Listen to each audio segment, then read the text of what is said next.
Hey, welcome back to the garage, everyone. All right, today we're going to pull the Borg Warner close ratio 4-speed out of our C3 Corvette. So you're not going to want to miss that. You guys stick around.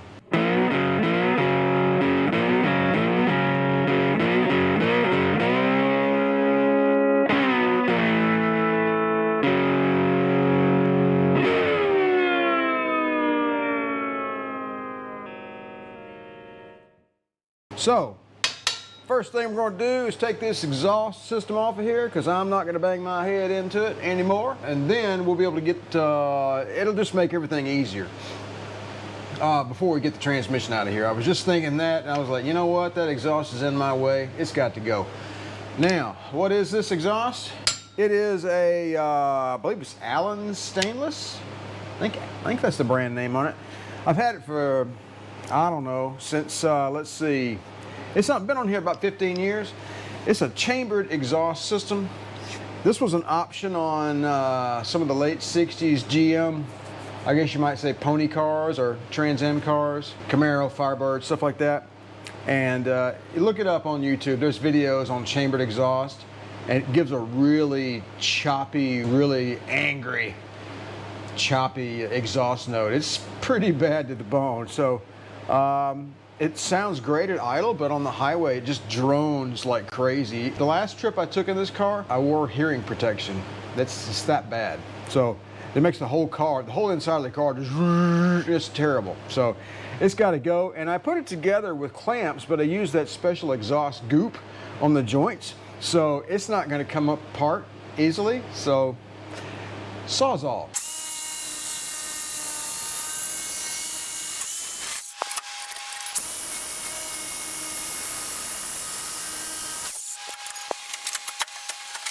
I got to take a bracket off that side. Either the other clamp was already off, or I took it off and forgot about it. So anyway, all right, there we go. We should be able to get that out of there now. Yeah, this side's a little different.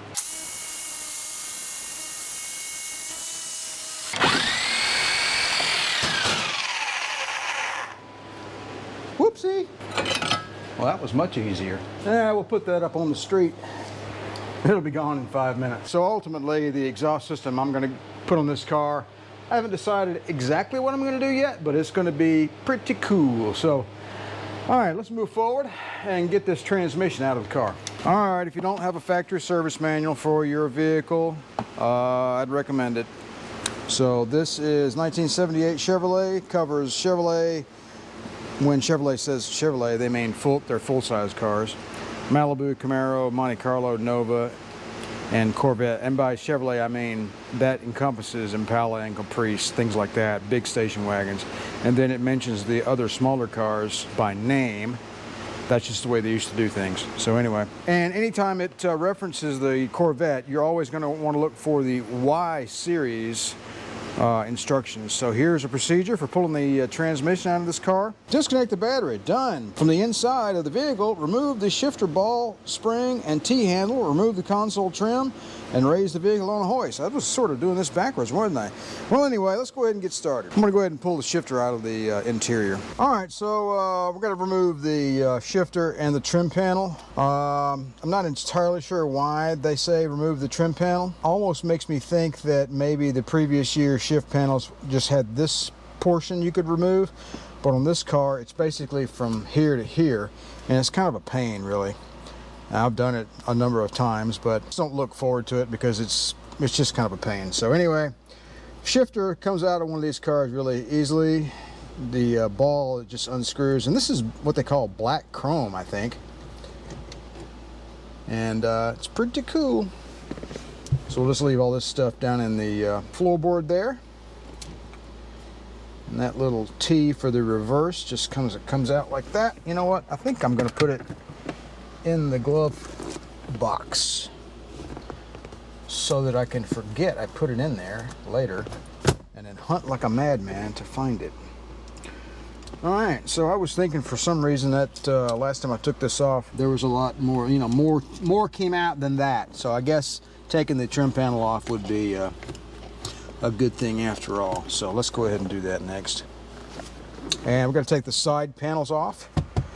And those just held in with screws, and they're you just got to find them, really. You know, I know where they are because I've had these panels off over the years. Well, not a lot, but you know, I've done it before. And let's see, and this one down here, you got to mash the seat down a little bit to get to the screw. There we go. Let's see, is that the only two holding it on the front? Yeah, we got one in the back we got to get to next, so.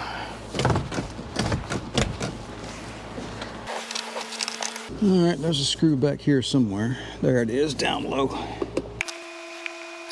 I believe that should be all of them. There we go. That's just, you know, basically fibrous hardboard with some carpet on it. So we'll put that in the back of the car here for safekeeping. All right, we've got a couple of 5/16 bolts here on either side, but we have some smaller ones up inside here underneath next to the AC controls. And the AC controls are bolted to the panel. And those look like 1/4 inch. Nope, actually they are probably metric. In the late 70s, American cars started to incorporate some metric fasteners. How or why they decided to make the ones on the radio metric, I don't know. All right, I got a 7mm here. I broke it loose with a small 1/4 inch drive ratchet. And I'm just using the socket now to, that was the middle one. Now I got to break this one loose on the end here. There we go. I mean, it's not close quarters in here at all, really. I was in this thing a few years ago, and I noticed some of the plastic in the bracketry was broken, so used a good old JB Weld to get it back together. I think the heat has made it come loose over time. So I got the middle one and the side one on the controls. You can see they're loose now. Got to get that one more on the other side and that'll be loose. Got 5/16 here. It's probably not a 5/16. Could be metric. I don't know. Take those out of the side of the console plate there. All right, I tell you what, I'm gonna go ahead and do the other side off camera. I'll be back in a minute. This fucking unbelievable. I forgot how much of a pain in the Chevrolet did a lot of good things right, but they didn't do this right. That's for sure.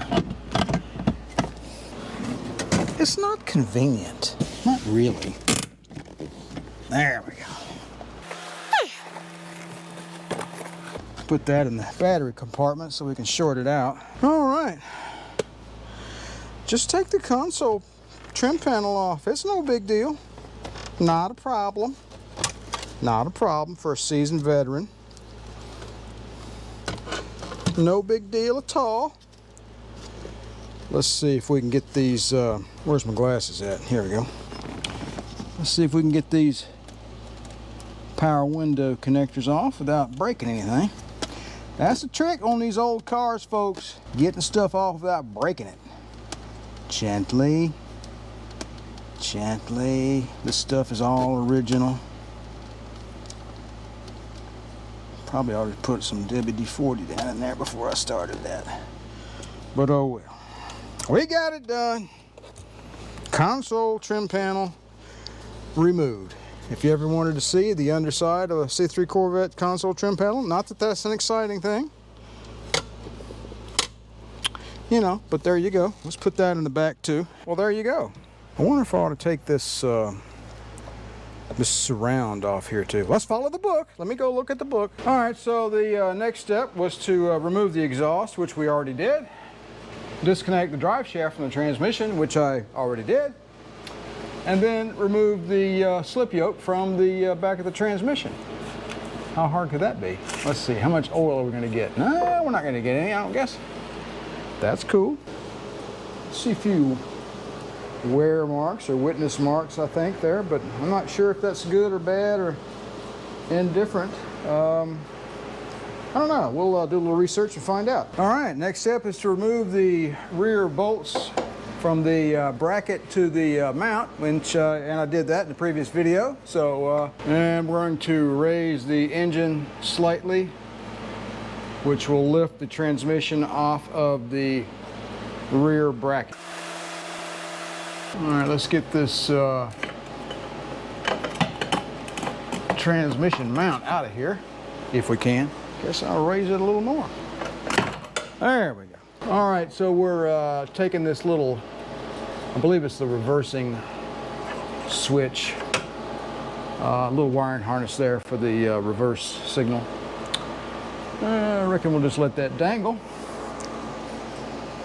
And let's see, we're going to put this little clip back on the rod. So let's pull this shift lever here down. That must be for the reverse. And the other two are for the forward gears. So these shift rods are held to a bracket that's attached to the frame. Up next, there's 4 bolts. I'm going to take that bracket off of the frame. All right, we got 1/2-inch bolts on the transmission shift linkage bracket. All right, got a couple of 9/16 here. Come on, you can do it. There we go.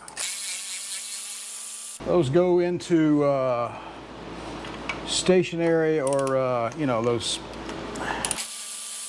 whatever you call them. The nuts come off. They're just welded to the frame there. I was trying to get a, never mind. Oh boy. All right, we're going to remove the bolts holding the shift control, which is the doohickey that attaches to the rods. We're going to remove the bolts that hold the shift control to the shift control mounting bracket. All right, so thankfully all of the oil that the car leaks over the years has prevented everything from rusting up, and that's going to take like an hour. I'll be back.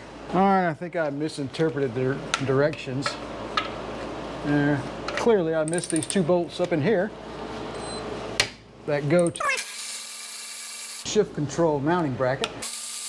And let's see, do they have a nut, an annoying nut? All right, let me get those 2 out of there. I'll be right back. All right, we got those 2 bolts out of there. They have nuts in hidden locations up there on the top, so that's a little annoying. This is the transmission mount bracket. I'm going to take that off the car. There we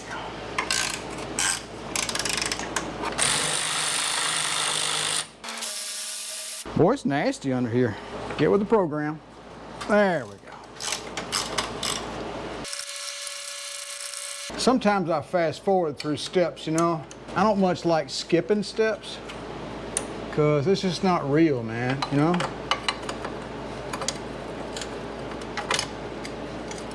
All right, that has the potential to actually fall out of the car, I think.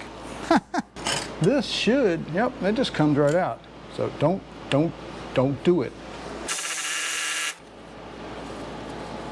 All right, I was able to get the battery ratchet on that one with a handy swivel. That saved the day. That's pretty cool. What about the back one? I should be able to get that one. Let me take the swivel off. There we go. Whoopsie. There we go. All right, there's your bracket. There's your shift linkage. And the shifter itself. And there's your rods. All right, success. All right, I repositioned everything. Got my transmission jack out. And also have my transmission jack platform, which allows me to get the jack in place even though there's a cover over the hydraulic lines beneath the lift. I built that little thing when I replaced the clutch in the Jeep a number of years ago. So we're going to go ahead and get a little bit of tension off of the transmission there. And I had a piece of wood back here. I don't guess we need that anymore. Probably in a good spot. So let me lock these wheels here. Raise this jack up a little bit. There we go, just until it touches. When you pull the transmission backwards, you're supposed to clock it to the left I have no idea why. I know one thing, I'm not going to try to manhandle that out of there. Those days are over. Let's get a chain over this thing. This is kind of a rinky-dink chain. I think I'm going to have to come up with something else. I've got some straps, so I'm going to need to get those straps on here too, I think. So sorry, I got some straps in a drawer over here. Let me get some straps on this thing. I'll be right back. Let's see what we can do here. Of course not. Can we get a... Oh, that's great. All right, 3/4 inch transmission bolts that I can't get a wrench on. Here we go.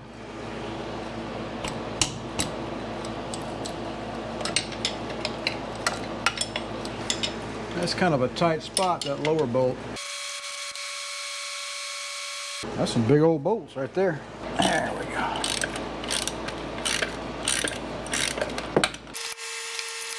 What could possibly go wrong? Well, let's get a cheater bar. There we go. Well, by golly, look at that.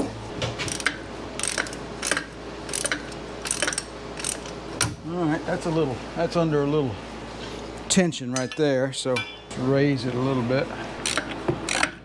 There we go. You don't want it to sag while you're trying to take the bolts out. You want it to be, you know, you want it to have reached a state of equilibrium, I guess you might say.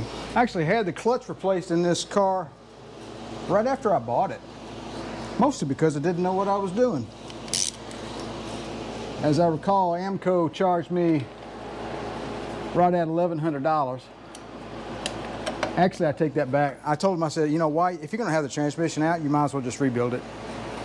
So anyway, that's what happened. But that was in 1997.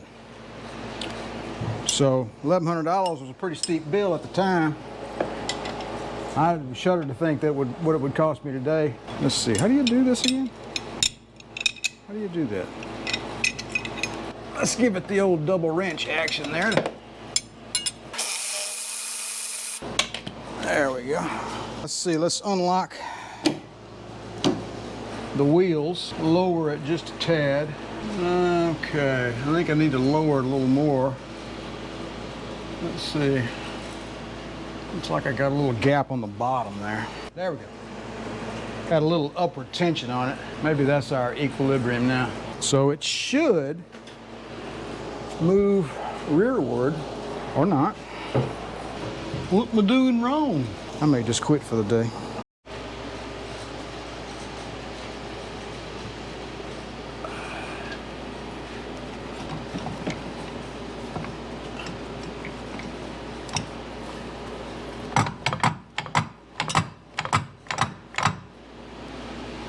Now the instructions said to rotate it clockwise a little bit.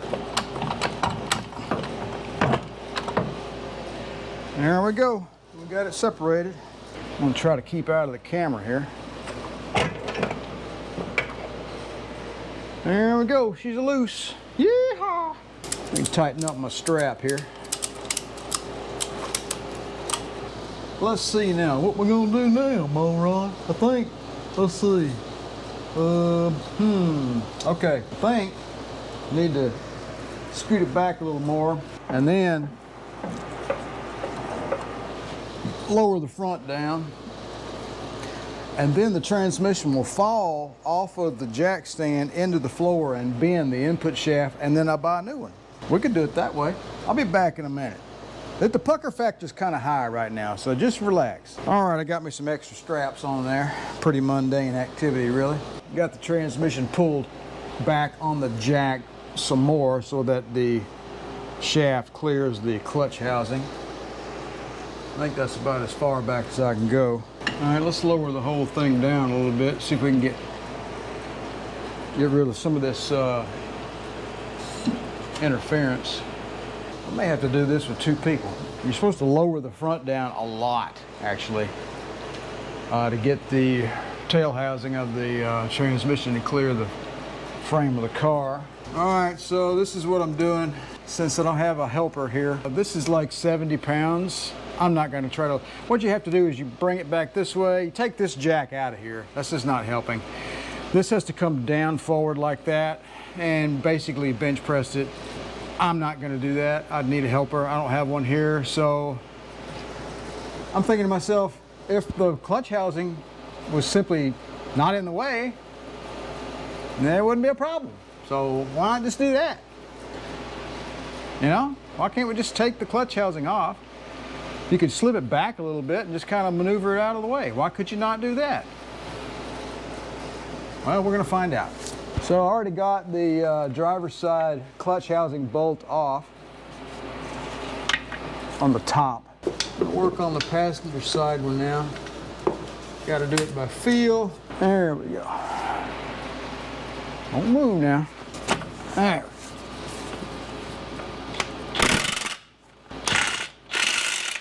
Now let's start over.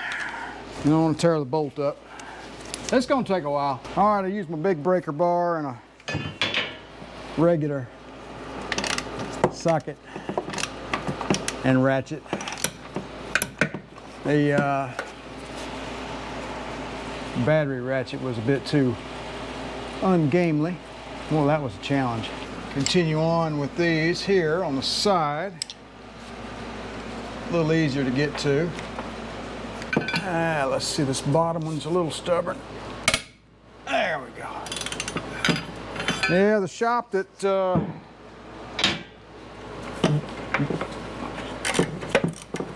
did this work got them in there really well. Let me break the other two loose, and then looks like I got to take these cover bolts off in the back as well. And let me take all that hardware off. I'll be back here in a minute. Just a verbal note here to reconnect the ground wire, whatever that goes to, back to this passenger side clutch housing bolt. Not sure what that ground goes to, but all right, you remember what I said about the incorporation of metric fasteners starting in the late 70s? I think I told this story before, but you know, when I was growing up in the 70s, a kid going to elementary school, a huge initiative to bring the metric system into the States. And I like math, so I ate it up. I just thought it was great. I learned it, you know, backwards and forwards, every single dimension and every unit, and I still have it all memorized today, you know, just like anybody else on the rest of the planet, except for, you know, folks in the States. No offense, just, you know. Anyway, now, long story short, too late, right? 11 millimeter on the cover bolts. How about that? All right, let's see what kind of mayhem. It's on some dowel pins. Let me get a screwdriver. Come on. Let's see. Oh yeah, one of the bolts is still in there. Have you ever taken a manual transmission out of a Corvette before? No. How hard could it be? What in the hell is going on now? You would think that I would have remembered how many bolts I took out. I may edit that out. That makes me look foolish. All right, stay right there now. All right. Let's see. There you go. This might have been all for naught, actually. I might be able to finagle this. I just need to move some things around. I gave up on this plan. That was stupid. I put that back up there temporarily, just put a couple bolts in it. It just won't work. I'm going to do it according to the book, which is what I should have done to begin with. And I'm going to need a helper, so what I'm going to do, I've got this chained here and strapped here. I moved the jack this way a little bit and got the end of the transmission about middle way. And what we'll do is we'll go ahead, when my helper gets here, I'll lower it and I'll have him come back here and hold the tail piece, and I think we'll manage that way. So if I lower this down a little bit, come on down. Yeah, it starts to slide. So, which is what you want, clearly. Anyway, all right, let me get a helper in here, and we'll get this transmission out of this old Corvette. All right, well, I told you I didn't like to skip steps, and that's true, but I didn't really have a choice in this matter. I really wanted some help to get the transmission out of the car. It's a couple of days later, and I've been extremely busy in the real job, so You know, just had to wait. So I got the other pleasant half and let her lower the jack, and I simply guided the transmission downward and then tied it off to the transmission jack. So it's right there. It's nice and tidy. I got to find my ramp off of the platform here and then put this over in the corner somewhere so that we can continue on with our little project here. Actually, this little project is probably going to take 8 to 10 months. Last time I made an estimate like that, it took a couple of years. So I'm going to stop. I'm going to refrain from doing that from now on. I think I'm going to wrap this video up. My goal here was to get the transmission out of this car. Done. In the next video, we're going to start tearing into the rear end on this old Corvette. So stick around for that. I appreciate you guys stopping by the channel. I really do. Don't forget to like, share, and subscribe. And if you'd like to be notified whenever I release a new video, like working on this old Corvette, be sure to click that little bell down below. So you guys have a good one, and remember to enjoy restoring your classic C3.